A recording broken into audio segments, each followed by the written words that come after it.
Assalamualaikum warahmatullahi wabarakatuh. Saya Wafa Melania dari kelas HTN 2D akan menjelaskan tentang jurnal yang telah saya review. Jurnal pertama yang telah saya review berjudul Pembentukan Undang-Undang yang mengikuti perkembangan masyarakat. Dalam jurnal ini dijelaskan bahwa undang-undang merupakan salah satu jenis peraturan perundang-undangan yang pembentukannya membutuhkan waktu lama dengan prosedur yang panjang sebagaimana ditentukan dalam Undang-Undang Nomor 12 Tahun 2011 tentang pembentukan peraturan perundang-undangan. Tahap pembentukan peraturan perundang-undangan dimulai dari tahap perencanaan, penyusunan, pembahasan, pengesahan atau penetapan, dan pengundangan. Pembentukan peraturan perundang-undangan, khususnya undang-undang, memang seharusnya dilaksanakan secara cermat dan hati-hati karena menyangkut kepentingan bernegara dan orang banyak. Akan tetapi, jika pembentukan undang-undang yang relatif lama justru tidak akan memenuhi kebutuhan masyarakat akan kepastian hukum. Selain itu, hukum atau aturan yang seharusnya mengatur peristiwa saat ini akan menjadi semakin tertinggal, mengingat perkembangan sosial masyarakat yang begitu cepat berubah.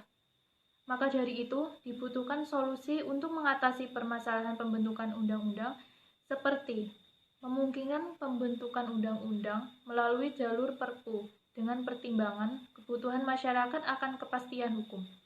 Selain itu, pemberian kewenangan kepada institusi yang sudah ada dapat dilakukan untuk melakukan peninjauan undang-undang yang tidak sesuai lagi dengan perkembangan masyarakat.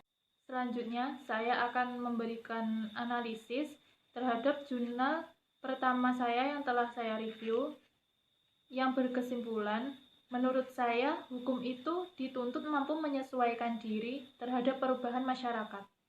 Hal ini karena fungsi hukum adalah untuk melindungi kepentingan warga masyarakat. Hukum berfungsi untuk mengatasi konflik kepentingan yang mungkin timbul di antara warga masyarakat.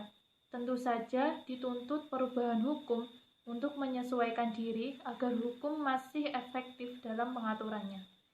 Perubahan hukum dengan perubahan masyarakat terdapat dua macam, yaitu yang pertama, perubahan hukum yang bersifat ratifikasi, yaitu masyarakat sudah terlebih dahulu berubah dan sudah mempraktikkan perubahan yang dimaksud, kemudian barulah diubahlah hukum untuk menyesuaikan perkembangan masyarakat.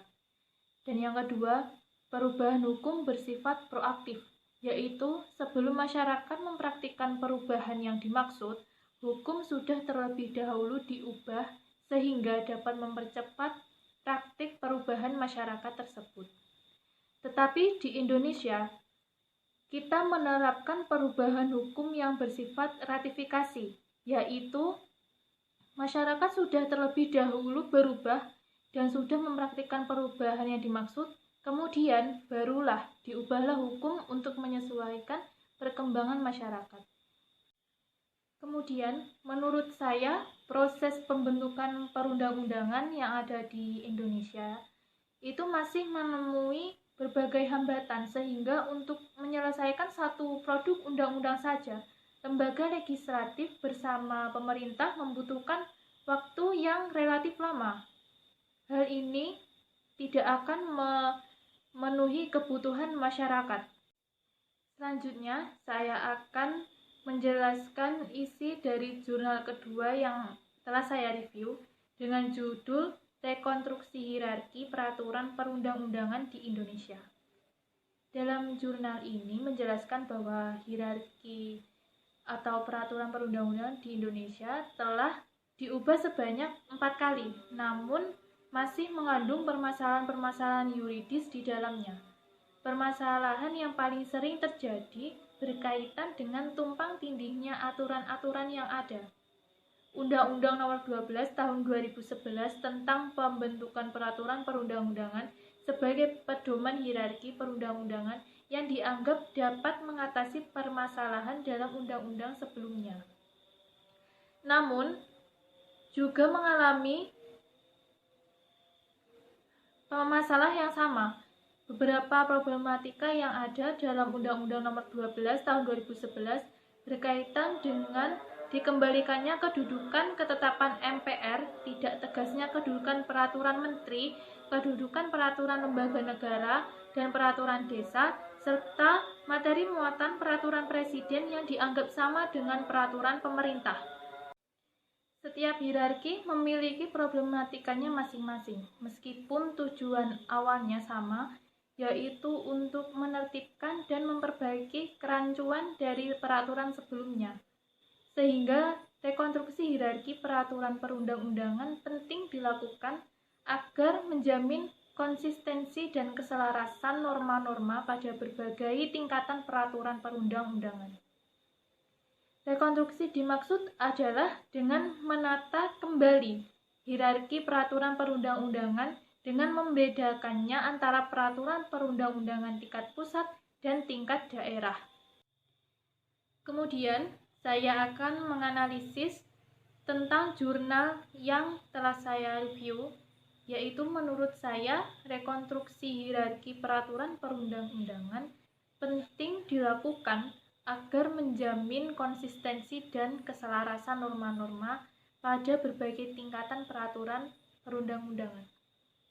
Kemudian, alasan mengapa hierarki di Indonesia itu selalu berubah karena dua faktor, yaitu yang pertama, selama lahirnya hierarki peraturan perundang-undangan di Indonesia, selalu saja masih ditemukannya kekurangan, ketidaksempurnaan pengaturannya dengan pertimbangan perspektif yang sangat beragam.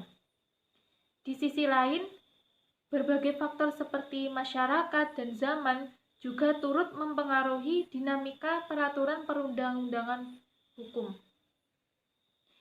Kemudian yang kedua, oleh karena hukum bersifat dinamis dan responsif terhadap perkembangan, maka bagi siapapun yang mengkaji hukum semestinya selalu melakukan up-to-date terhadap perubahan-perubahan hukum, agar dalam menempatkan dasar dan rujukan hukum tidak menggunakan sumber hukum yang lama atau yang sudah kadaluarsa.